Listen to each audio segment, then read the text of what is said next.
clockwise pattern.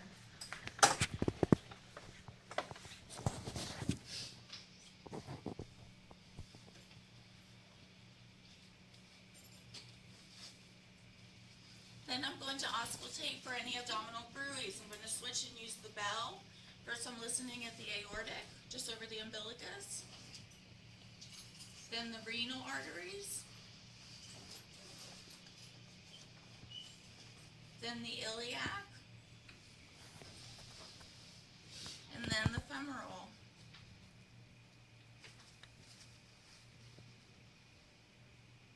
After auscultation, I'm going to percuss. I'm listening for a difference between tympany and dullness, starting up in the right upper quadrant and working my way around clockwise so that I do all 4 quadrants. Tympany would mean that it was over a bubble of air or gas, whereas dullness would be over fluid or feces.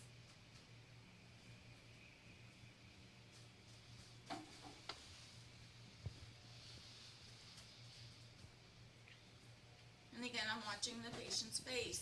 Then I'm going to estimate the liver span. I'm starting at the ASIS and percussing from tympany until I hear dullness at the right midclavicular line, which is about right here. Do you mind if I mark really quick? Sorry. Smiley face. I'm going to make a mark, and then I'll start from the top.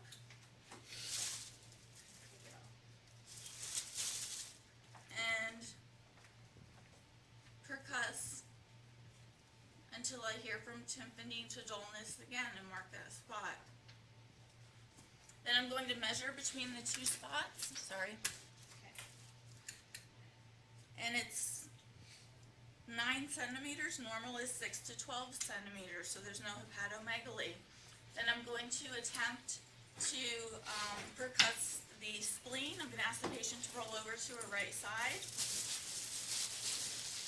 And I'm feeling for the right anterior axillary, last intercostal space, for the splenic percussion sign. Take a big breath in and out. I hear tympany. And it remains, which is normal. If I heard dullness, that would be indicative for splenomegaly. Then I'm going to ask the patient to lie back on her backside again. Now I'm going to palpate. Before I start, can you please point to the area where you're feeling the pain? And I'm saving that area for last. So I'm going to start with light palpation, watching the patient's face. With one hand in all 4 quadrants. Using my finger pads. And saving the painful area for last. Ow. Sorry. Now with deep palpation with 2 hands with my finger pads. Clockwise pattern.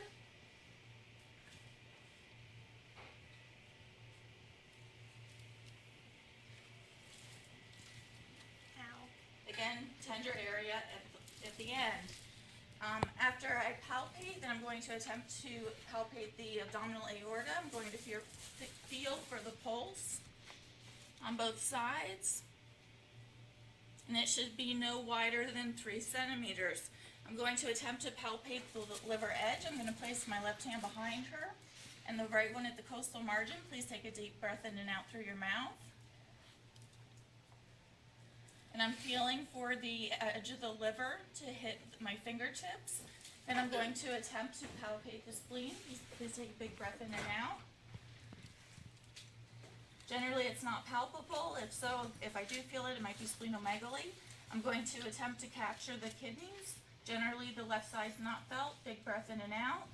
Squeeze my hands together as she breathes and relax. The right side's a little bit lower. Take a big breath in and out.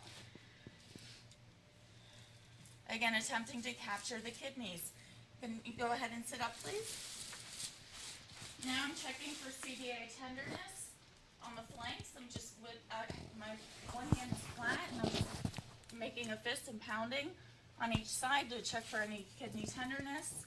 If she had kidney stones or pyelonephritis or so, then she would be tender at that point. If she was, for a female patient, I would complete the exam with a pelvic examination as well. And for a male patient, I would then do a rectal exam. We're also gonna run through this special test. As we said on observation, we were looking for colons and Gray Turners, which was indicative for IBS?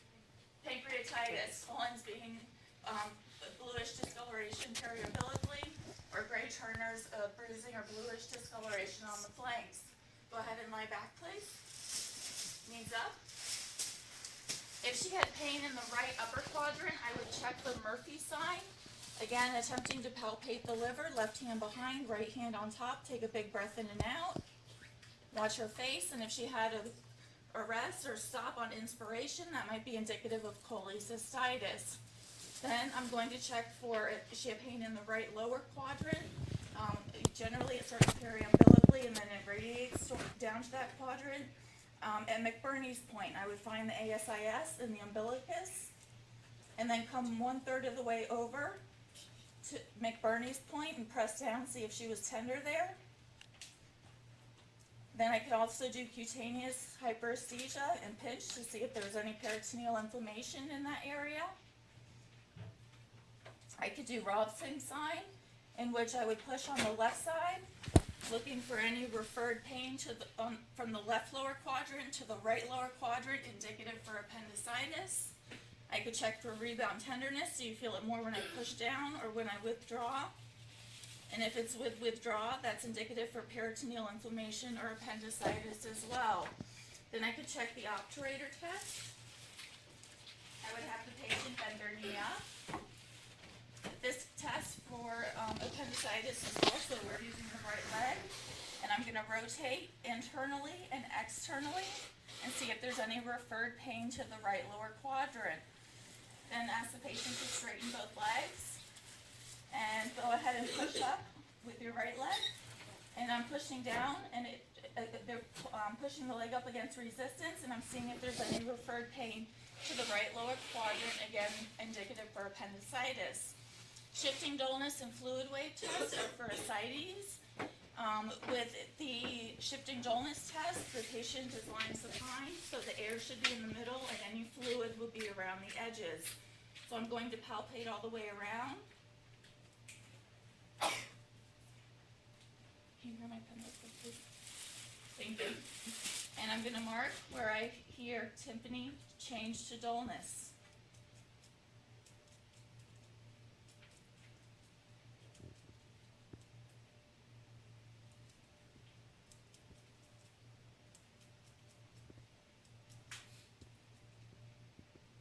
And I would do that all the way around the abdomen. Then I would have the patient roll over to her right side.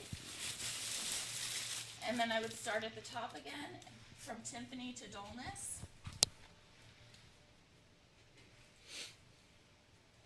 And the change should be at approximately the same level as where I made my first marks. If she had ascites, then the line would move towards the side with more fluid.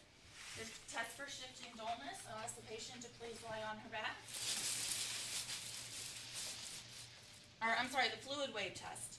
I would place one hand like this in the middle in the umbilicus, and then I would just push from the right side and look for any referred movement on the left. Or do the opposite and look for referred movement from the left to the right side. I could do Markle's test for appendicitis. I can tap on the heel and see if there's any referred pain to the right lower quadrant to screen for appendicitis, or Kerr sign, which screens for splenomegaly or ruptured ectopic pregnancy. Which leg am I going to do for that one? Her left, because the spleen's on the left side. So I'm going to elevate this leg and look for any referred pain, or ask if she's having any in the left shoulder. Again, ruptured spleen or ectopic or any fluid displacement. The Ballotment test, I could just jab and see if the movement causes any discomfort. If so, in the right lower quadrant for appendicitis. And then I would complete the exam testing for the abdominal reflexes. So I would start with my reflex hammer and use the opposite end at the umbilicus and just make like a big X, work my way up. And the umbilicus should move towards the side that I'm rubbing the end of my tuning fork, testing T8, 9, and 10. And then at the bottom, right and left, testing T10, 11, and 12 for abdominal reflexes. Any questions? For testing purposes,